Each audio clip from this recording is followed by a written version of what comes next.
Welcome to William Steele True Crime. True crime, true crime, true crime all day long. We have a great book here. This is Confessions of a Prison Cook, a fusion of food and crime by Erica Somerfeld and Phil Longo. He did time in federal prison. He's joining us today. This will be made into a docuseries, probably on Netflix, a dark comedy. This is all the times when he was in federal prison. He has all kinds of interesting food stories related to doing time, and they have stories of how crimes and food are almost always connected. Fascinating book, phenomenal guest. Stay tuned. Join us on William Steele the Spotlight. Hit like and subscribe. And thank you for joining. Welcome to another episode of William Steele True Crime and Steele the Spotlight Radio and Television. For those of you who are joining, Steele Spotlight Television has been taking off. We're up to about episode 5 now. If anybody's interested in becoming an underwriter or a sponsor, contact me. Well, one of my shows alone has 11.1 views on TikTok. So I think you'd be in good hands. Look me up. My contact information is on screen. That being said, all my fans, thank you so much for supporting me since Inmate to Roommate aired on A&E Network. And I'm getting bombarded with questions about a season 2. I will say this. I'm not allowed to officially say, but I will say that there's millions of views, fans, and it became one of the top reality shows in the United States, only under Jersey Shore Vacation. So you do the math. And all I'm going to say is stay tuned because I'm not allowed to say much more than that. That being said, we're going to get right to the point here. We have a wonderful pair of guests on the show today. And the key character here is Phil. Phil Longo served 10 years in prison, gets out of prison, meets Erica Somerfeld. Okay, so they're standing by. Now, he was a banker, and he was into all kinds of things and probably shady dealings that I'm not aware of all of it just yet. But anyway, he ended up going to federal prison for 10 years in New York, Otisville. He became the chef to the convicts. And he's got a series of stories that he put forth in this book here, Confessions of a Prison Cook. The link's going to be in the description. Support me, support him. Check out this book. That's where it's available on Amazon, his website. The links will be there. So I have Phil and I have Erica with me today. And so by way of introduction, please, for my fans, guys, tell us who you are and how this journey began. And actually how you guys met, too, after his incarceration. Well, I was a banker. I had a billiard club in New York. I was approached by some guys who had a connection to heroin. I got involved with a friend of mine, supposedly a friend of mine, and ended up being involved in a heroin deal. I was arrested and sent to prison for 10 years. While I was in prison, I eventually got into the camp and was both the chef for the inmates and the town driver. The guards. Let me back up a minute, Phil. Yeah. You over it a little too fast. I'm sorry. Involved with a heroin deal. How much weight are we talking about here? You certainly weren't a street corner dealer. 10 keys. Wow. Okay, so you got wrapped up. 95% pure. Okay, so you. And he was a first-time offender. This was just an active 90s kind of greed. It wasn't something he always did. It wasn't something they were particularly good at. And that's why he got 10 years instead of life. Right. And because I know that it does carry a lot of time and, tough on crime. I'm a personal believer things need to be maybe decriminalized, but that's just my belief. So we're not here advocating crime or drugs. Everybody knows I have an inspirational channel. Now, this man's completely reformed his life, put this in the rearview mirror, and has gone on to bigger and better things. He's writing books. He's got a phenomenal book out. I'm not going to say I read all of it. I read just about every bit of this book, and it's fascinating, including the quotes you guys put in there. Martin Scorsese about, if you have an Italian mother, you don't need to go out to an Italian restaurant and just there's so many good quotes. Tell us the premise of the book and how it came about. Now, you went to Otisville. You're serving 10 years. Tell us a little bit of time about your bid there and what you did there and how that morphed into writing this book when you got out. Sure. After a year in the penitentiary part of the prison, I was sent down to the camp. Camp there is 100 inmates. I was eventually, after about a year, I was the chef for the camp, and I was also the town driver. They would give me a truck and have me prepare various errands for the prison, picking people up at airports and so forth. One of the inmates we had in the camp was a guy named Tommy Milo. Tommy was a Mafia guy and was serving time for tax evasion and so forth. He liked me to cook for him. And one of the dishes that he liked particularly was something called broccoli rabe with sausages over pasta. And I would take the truck and go down to a deli in Middletown where I could pick up all the ingredients I needed, the sausages, the broccoli rabe, and so forth. And I would cook for him. And he was very appreciative. But that was one of the things I was able to do with the availability of the truck and also being the camp cook. So I could stop at many places for ingredients that we needed to cook. But Phil, if I can throw in a little prequel to that is, you bring your skills to jail, and whatever your skills might be, that's kind of who you become there, whether you're a tattoo artist or whatever your thing is. So Phil comes from an Italian family that did a lot of cooking, Italian mom. We go all through it in the book in the beginning with a story about his mom getting attacked by the prison dogs when she tried to smuggle in him a lasagna in her girdle. So, there is some story to that. And, the dog jumps on her and the lasagna comes pouring out and everyone thinks it's her guts. And, this is why we had to write the book. It was kind of crazy. But long story short, Phil, had a good sense of Italian cooking. And there was an Italian guy who was kind of in charge of things over there. He ended up landing in the kitchen and then upgrading to the kosher kitchen. Okay. And I also just want to express that Phil was also the cook for the guards. They had trusted him. He had a good record and he was a good cook. And so we have guards in the story as well as the inmates. And they do a little over peppering and over nutmegging and hiding things in the back of the fridge. And, the guards are really a big part of the story too. So we make it fun like that. But his sense of Italian cooking is what brought him in as the cook there. Now I served time, all across the United States, unfortunately, New York, Florida, Virginia, Las Vegas. I know that guards will do you favors and all that, but I also know that you driving out in the community to do errands for the prison or for your job did not include buying personal things for mobsters. How did you pull that off? Who paid for it? And how did you get it back in? Just blended it into the other food? Well, the camp was open. I mean, you could walk around the camp 24 hours, 7 days a week. So all you had to do was just drive the truck into the backyard of the prison, and your friends would come out and unload the truck. Right. I mean, I'll tell you a funny story.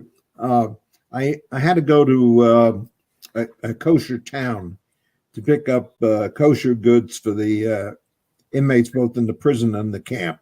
What's a kosher town? What the heck is that? Yeah. Well, the kosher food would be kosher tuna, cottage cheese. Is that the name of a store? Is that the name of a store or actually? No, that was the store that was in the town. Oh, okay. Yeah. The town was called New Square, and it was mostly Jews, and so the foods and stores there were all revolved around kosher food. Okay. Right. And that was about an hour or so away from Otisville in upstate New York. So I make the trip to New Square, and they have load up the truck with all these kosher goods, chocolate donuts and whatever. And I'm on the way back, and as I get to the prison, there's a guard in a truck blocking the way in, and he says, "Unload the truck." And he's got a dog with him, mean-looking police dog. They're looking for an illegal shipment of matzahs or something. Right, looking to see if I put something in. They've got a tip that there's stuff coming back from the Jewish place or the New Square. Contraband. So I unload everything, and he says, let me see your manifest. I said, I don't have any manifest. I just drive down there, they load up the truck, and I bring it back. He takes everything out of the truck, checks it all out. He says, all right, put it all back.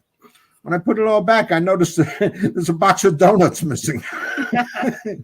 he grabbed the donuts. Go figure, stealing some donuts. Unbelievable. And so that's a story in the book called Truck Gestapo. And we have a recipe. We have some fun tongue-in-cheek recipes that go with all of Phil's stories. Not big, serious gourmet recipes, just tongue-in-cheek recipes you can make that flatter the story. So in this case, it was German chocolate cake. And, the guy was like a little nuts, but this is like one of the stories. And I also want to say that I made the book very particular to being able to be read very quickly. The chapters are like 2.5 pages, and they all have, like you'd said, little quotes at the beginning that from famous people, from Shakespeare and The Sopranos, like you said, to Martin Scorsese. So lots of food and crime fusions, but wanted the book to be really easy to read and really fun to read. And that's sort of an example of one of the stories. So even from The Godfather, you have the quote in there, leave the gun, take the cannolis. We do. And you know what, William, I want to tell you that this book took 10 years to write. Wow. This was not something that we threw together one year with a bunch of fun quotes. I mean, we have matching news stories that match Phil's stories, and those took forever to find stories. We would joke that, we would look for, we're sort of the experts at food and crime stories. And if you go to foodandcrime.com, if your viewers go to foodandcrime.com and they use the search engine, you put in a food and we'll spit out the crime. So that took years to research. If you put in tuna fish, we will spit out that in 1993 a woman got her arm cut off at the Bumblebee plant in the machine or something like that. So we have a lot of fusions, but the quotes we've got, Ted Nugent, my idea of fast food is a mallard. Right. We've got a story about food stamp, about foods used in prison for tattoos. And, we really tried to make it fun. James Gandolfini, people don't take to skinny mafia men. So we kind of say that we trade in the blood for the marinara sauce. We're not a prison book. Yeah, sure, there's a couple of parts like the prison, the tuna can tops as weapons and things like that. But all in all, it's all about the fusion of food and crime, and that's what makes our book unique. So just I like the section you had a lot of celebrities and criminals' last meals. We do. We have a story now. The final part of the book is called a la carte, and it's about things after Phil's story. It's about like historic food and crime. Just being able to, because there's so much interesting information. So like chapter 49, you'll see is, I don't know if you can see that okay, or if it's backwards, but chapter 49 is the fusion of food and crime, the agro mafia. And that's basically the history of the mafia's food division. Okay. So we take, we have some really interesting stuff too. We also, I would be remiss in not mentioning the cartoons. So we've licensed things from the New Yorker and different places. I think that's the one where they said don't eat Chinese food for your last meal. So an hour. Right. So I mean, the book is very pop arty. You can see the cover. It's a serious subject, but we didn't want to be like other books on the market. We wanted to do something unique. So you really can pick up this book and find some very interesting information in it, from news stories to, where, jailbirds making wine in prison, not Pruno, but real wine that's bottled and sold in Italy, and chocolate food crimes, refugees that have drowned in vats of chocolate trying to hide from their government. I mean, pretty wild stuff. So saucy, spicy, salty stories. Well, food I'm going to talk about one more food story. Bill, you mentioned that you were in Otisville. no, I was in prison in New York in the state system. Oh, familiar with Otisville state level. right. Every year in Otisville around the summertime, the Canadian geese or Canada geese come on their migration, and they stop off in Otisville. Did you catch some and eat them? We had a guy with us who was with the Andretta, the Italian mafia, and he goes out there with a blanket one day and grabs one of these geese. I mean, they're running around all over the place, and Mario is chasing them around, and finally, corrals one, and we bring it into the kitchen after it's killed, and we have to, of course, defeather it and clean it, but we cook it. We don't want to shut down my channel here. For the record, no animals were hurt in the production of this. Okay. No. This one tastes like chicken. Well, he just wanted to prove that he is a heartless con after all. But Otisville was up in an area where there are a lot of bears and things like that, and they even have a story where they tried to trap a turtle, but that turtle got the best of them, so they had to put the turtle back because it was so strapping that they couldn't even handle it. So there's a bunch of cons out in the wilderness. You're going to have a couple casualties, especially from the city. We don't know anything about wildlife or how to catch it. Yeah, but nobody. I mean, usually the animals won, so that's the good news. The most that we know about is the pigeon coops and the sparrows running around the neighborhood. That's about it. Yeah, no, they had black bears in the trees and the deer all over the place, raccoons all over the place. In the afternoons, we'd come out with loaves of bread and feed the deer and the raccoons. They come right up to you. These are the days before when a camp was really a camp. What year were you released? I was released in 2001. And then right shortly after that time, I think they cracked down on all those low custody places, like after 9/11. Yeah. Well, they instituted no smoking policy in the camps. Yeah. I think Eglin was a low, and that was on an Air Force base, and they closed it completely down. In Florida, yeah.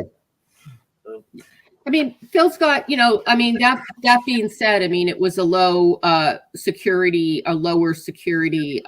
camp. But I mean, we've got stories about hookers climbing into windows, and we call that chapter the Obese Eight, ATE, and Phil being like sent to go get food for the hookers and kind of like walking through the yard. You fed them, but you didn't indulge, right? Yeah. Okay. Well, it says the last paragraph of chapter 25, the Obese Eight, says sex with any woman is welcome to most captives. Sure, I wanted to take a turn in the cabbage, but getting laid by any of these 8 was a no-go. I dropped the goods I brought in and got the hell out. A lot of weight was tossed around in the gym that night. Well, I'll tell you what, with you having access to the truck and being able to go out in the community unsupervised, you probably could have met anybody you wanted to, your girlfriend, wife, whatever. Well, I don't know if you've gotten to Puss in Boots Cafe, but there is a story where Phil stops at the strip club that they go up to get one of the monks upstate. Phil might want to tell the story better than me, but they end up going to a strip club, and of course we do focus on the food, right? So they get all caught up in the pigs in a blanket and the chicken wings, and here's all these girls, but they're seeing like food outside of the jail. And we give all the girls food names, and Phil says that he didn't have the money for an 8, but he got 2 4s. So but as per that, that's an example of the freedom that he had, and actually stopped at this strip club. And I mean, it's why we had to write the book. It's too crazy. It was like, what the heck? We might not do that now, but you're in prison. You're like, what the heck? I'm going to look. I'm out here. Yeah. I'm going to look. Listen, I escaped from prison several times. I got caught once, and it was from lower facilities like you were working at. You never went out unsupervised, but the times when I was out, I had ways of sneaking away for like 6 hours, 5 hours, and just before count, I would come back to the facility. But I was doing the same thing. I was going to meet a girlfriend and doing whatever couples do, and then going back to the facility. But Yeah. every time you do that, it's an escape, And Yeah, and you get 5 years put back on your sentence immediately the second you walk in. Florida gives up to 30 years, and I got 15 years consecutive for the time they caught me. Good Lord, I hope it was a good time when you were out. I was only out for 2 weeks. The average capture is like 24, 48 hours. I made it 2 weeks. But there's all stories with that. Listen, I used to cook a lot because I love to cook. I make a crazy good lasagna. Even now, I love to cook. And so when I was in prison, especially in the South, my nickname is New York, right? So you're in the South, your nickname is New York. So these guys would get all this food together and say, hey, would you cook for us? But in the state system, it's nothing like the feds. We didn't have that kind of food coming in. It was whatever you could put together from commissary, and some of the guys might steal some onions and some garlic powder or something, from the mess hall. So I was making pizzas. You know how you crush the crackers and the Cheetos, and you make the base and roll it out with a soda can, and you build it. Everyone's like, how the hell do you cook such good food? I like that soda can rolling. I wish I could have used that. I like that soda can. Like a rolling pin. Listen, the day that this is turned into a movie or a drama series or something interesting, you guys better count me in. I want a piece of the action. Well, we wrote it. Just let me know. We wrote it as a very diverse cast. We've got Muslim guards and Chinese teenagers in wheelchairs and Indian guards. And, we really gave it a very diverse cast. You have a screenplay ready for this? Well, we have the book. We have the book. We didn't write the screenplay because, we don't have those credits. So we wrote the property of the book. And we wrote it for Netflix. We wrote it for a dark comedy, very episodic. Each one of these 2.5 pages could easily be a couple of episodes. Right. One of my favorite stories in the book is the when they're playing poker and trading everything for food. And, that's a lot of fun. So I actually thought of writing a 1-act play about that. Branding Confessions of a Prison Cook into like a 1-act play for fringe festivals of all the guys playing poker and all the antics around the food being traded. So a lot of opportunities, but we think streaming TV would eat it up. No pun intended. Absolutely. Do you have somebody in place, or are you in a position as a publicist out there and being plugged in to be able to directly pitch that to them? Because I'm not with Netflix and some of these other bigger streaming companies, you have to be a special agent that they only use to pitch it.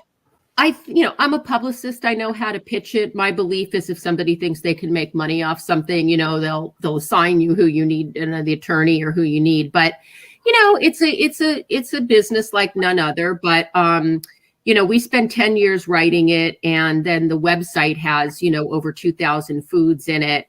And then we have little promo items like this. We take little candy cigarettes that we take to Crime Con in Las Vegas. So we're really just kind of hitting it, promoting it. But TV, we feel this would make an absolute, and I have to say with no conceit that the response back has been that people really, really like it. You asked originally how the book came to be, and I came to realize that food and crime were like 2 of the hottest subjects on television. Right. You're flipping through the cable thing and it's like cupcake wars and then mafia wars and then, food war. And all of a sudden it just was like, Phil's telling me these stories about one-legged assistant cooks shoving the food down their empty leg and stealing it out of the thing, and I'm thinking, oh my God, and that was 10 years ago. If you thought about how some of these guys smuggle their stolen food, you'd probably not want to eat it. Oh yeah, his guy had one leg, and they would just use the leg as like a shopping bag. And he had a cellmate. You might have read about Joey, who used foods from the commissary to like do his nails and slick back his hair. We got a really wild story to tell. Right. I see that your subtitle is a fusion of food and crime. Perfect. Yeah. Subtitle too. It's a fusion of food and crime. That's exactly what it is. So, we are really grateful that you like it and that you let us send it to you. And, we want to include you on any, we want to do a food truck at one point. So we have a lot of really cool ideas. It sounds like you do. They definitely include me. I have a huge following now. Listen, I don't even know like what fame or celebrity was until I did the show on A&E. And all of a sudden, like every day I'm getting, I'd say, even though it hasn't been on the air for about 3 months, as we sort of roll into other things, which I can't discuss, I still all the time get fans say, "My God, I love you. You're awesome. You've turned your life around." I was living with psychotic Seventh-day Adventist people, and she was my pen pal for many years, and it's purely platonic, nothing inappropriate. She was married, and I went to live with them because my family in New York stole my inheritance and told my mentally ill mother I was dead. They didn't tell her I was in prison. So I said, "Hey, do you mind if I come live in Indiana for a while? And then when I get back on my feet, I'm going to go back to New York or South Florida because I spend I go back and forth." So she's like, "Sure." And then when I come there, we all agreed to participate in the show about what it's like to get back on your feet coming out of prison while living with strangers.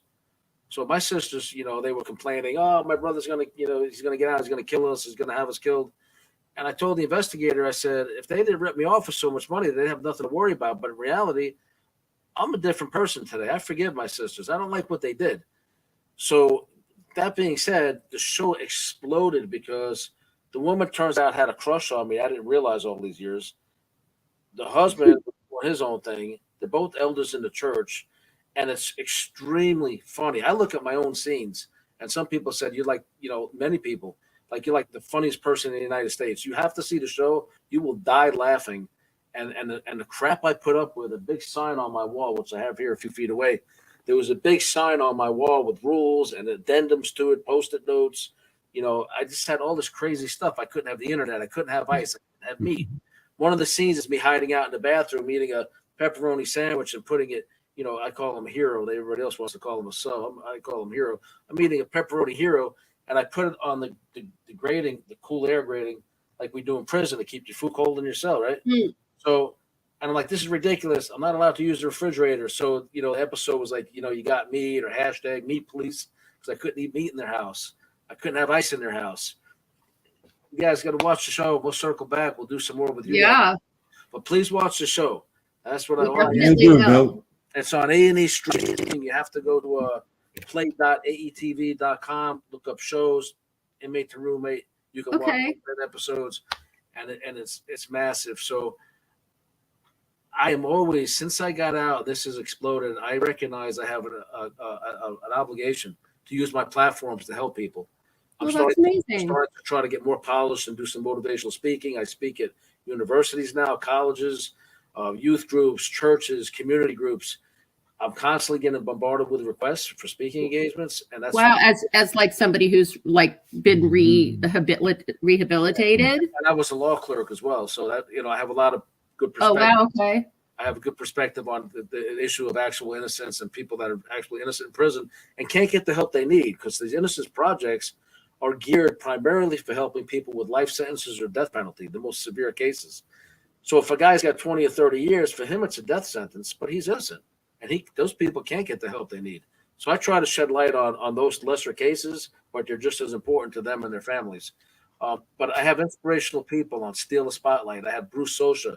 I have Ciro DiPaggio. I'm interviewing him in a few minutes. Ciro DiPaggio did some time, owned nightclubs in Miami. He's, was very immersed in an alternate lifestyle, badass guy. Turned his life around. He's making movies now. He just came back from the Cannes Film Festival like 2 weeks ago. Just France. This is a guy who did time like us. So, Phil, I find your story very inspirational. You got a really good advocate on your side. What are you guys doing with your lives right now besides this? And basically, how did you guys meet? Give my fans a story of how you guys connected.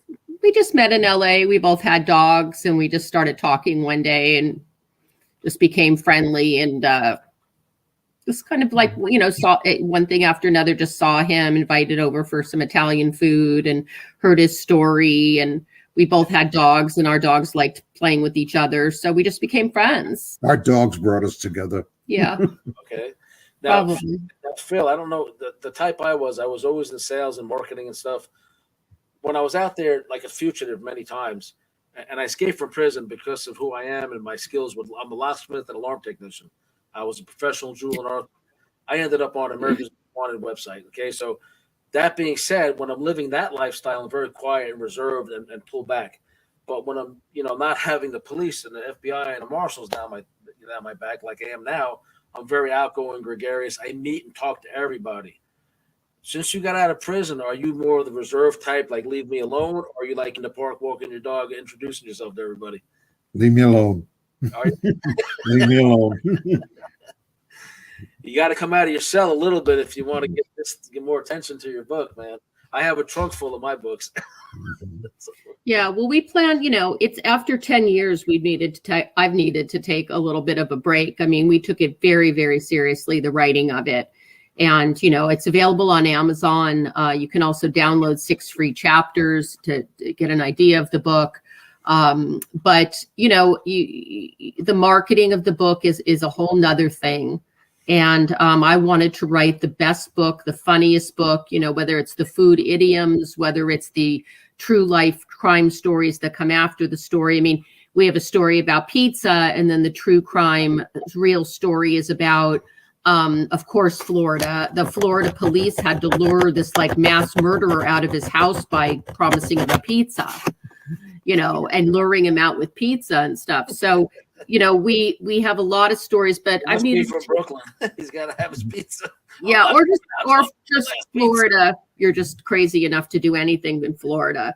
We found a monumental part of the food crimes and crazy stories that came out of Florida.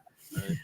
And Phil goes. I heard there are a lot of wild stories out of Florida, but California has a lot of crazies too. I'm not Nothing like Florida. I can tell you from 10 years of researching it, when I saw some crazy story coming, I knew the next paragraph was going to say some kind of city in Florida. Much more than California. But, Phil went to the halfway house after Otisville for 6 months in Florida. And that's our one of the last chapters called Wrapping It Up to Go. And he meets a whole bunch of new misfits and has a whole bunch of issues with women when he got out and crazy stories too. So it's a really, really fun book. And we really hope that your viewers will like it. It's a good read. You remind me a little bit of John DeLorean. He got roped into a deal by some guy who probably was one of the people that turned in when the shit hit the fan. Excuse my language. Yeah. Well, you mentioned about forgiving your sisters, and we do have a theme in the book of redemption because, as I pointed out to Phil, and he agreed, he has this snitch Howie, and through the book he talks about Howie's going to get Howie. And, in the end, if Howie hadn't turned him in on this first drug deal, he probably would have kept going and gotten life when he got caught.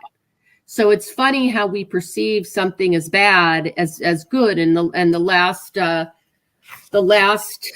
paragraph of the book is basically like, maybe I owe Howie a thank you for turning me in, because he would have spent the rest of his life in prison if he had kept going and did that. So life is funny, and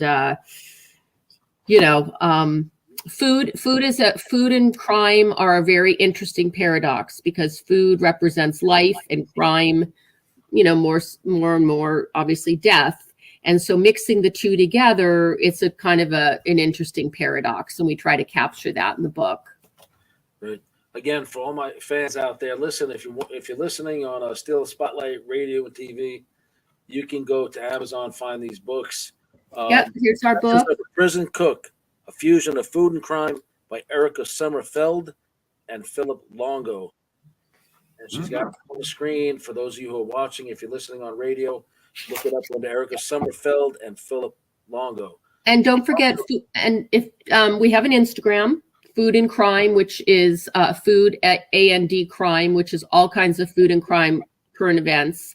And then, of course, foodandcrime.com, where you can put in a food and we'll spit out the crime. So that's kind of a fun drinking game. Yep. And I'll make sure those links I'll make sure the links are in the descriptions. Thank you. Thank you for having us. Yeah, we're not wrapping up just yet. You trying to go? Oh, no. You mentioned you had some cool gangster or something. We can't compete with that. I don't know. He's coming on in about another hour. Okay.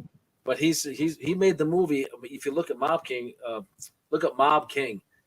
It came out this week. It was in Cannes Film Festival 2 weeks ago.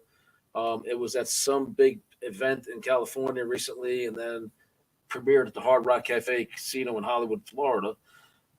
It's huge, and it's getting phenomenal 5-star reviews. I was one of the first people entrusted to view the entire movie months before it was ever released. I was trusted with it. wow. And so I actually gave a well-deserved 5-star review. So it's got Great. Ciro DiPaggio, Anthony Caliendo, who is the big cheese. This guy was supposed to be a gangster in Chicago, turned his life around as a young man, about 20. Now he writes books with Brian Tracy about sales, and he's the sales assassin. He has the big cheese. He's a phenomenally successful businessman, and he always wanted to be an actor. So now he's backing these movies, and he's appearing in them. Oh, wow. Well, there you go. Dreams come true. I mean, look at Danny Trejo, right? Danny Trejo. I don't think he could ever have imagined what his life was, but you know, we are a nation of redemption. If you can't in America, if you can't recreate yourself, you know, you can't do it anywhere. So yeah, in my case, one of my recurring guests is a retired ATF agent who used to be one of the agents chasing me around back in the 90s. He's retired now. He's written over 70 books. We just decided the other day he's gonna be my co-host once a week on these shows. Isn't that funny? I don't know if you guys are aware, my other occasional co-host is Samantha Markle, Meghan Markle's sister. Mm-hmm. Meghan's married, to Prince Harry, and Mm-hmm. all the drama with her life. But so it's really interesting meeting you guys. I definitely am going to continue to help you guys promote this. Thank you so much. Stay engaged with me at some level. I would certainly appreciate it because I think it would help both of us. It's a really good fit. So sorry it took me so long to get back to you, but I've been swamped. That's okay. All kinds of catfish and weird people and people saying, "Hey, I want you to be my influencer," and you don't know. Coming out of prison, these phones right here, they didn't exist when I went to prison. Social media didn't exist. So I've had to learn to navigate this all in the last year or so. And so I'm getting hit with all these offers, especially since the A&E show aired. And I'm trying to figure out who's legit and who's not, because everybody's got a scam or, hello, handsome, you want to invest in Bitcoin with me? And I'm like, yeah, right. Some dude from Nigeria or whatever, right? So I'm dealing with all that still, trying to navigate all this. But I know I have a huge audience. It's just that I am on the verge and I am starting to really monetize things pretty well right now. I'm finally starting to figure it out. So it's starting to move along. And Best of luck to you. Thank you for being so supportive of us and our blog. I don't know which one was so persistent. I think it was you, Erica, but thank you for being persistent. You're in good hands with her, and she's the best. She definitely was persistent, and I'm sorry I didn't get back to you sooner, but you don't have to apologize. We had a lot of fun being on. Thanks for having us, Bill. You're more than welcome. Everybody, go to the links in the description. Everybody. Check our book out. Hope you like it. Check the book out. If you're on listening to this on the radio, just go to Amazon. Confessions of a Prison Cook: A Fusion of Food and Crime. Erica Somerfeld and Phil Longo. Thank you again for coming on. Much success going forward. Thanks, Phil. I look forward to seeing you again. Thank you, Wes. We'll see you soon, hopefully. All right. Okay. Take care. Bye.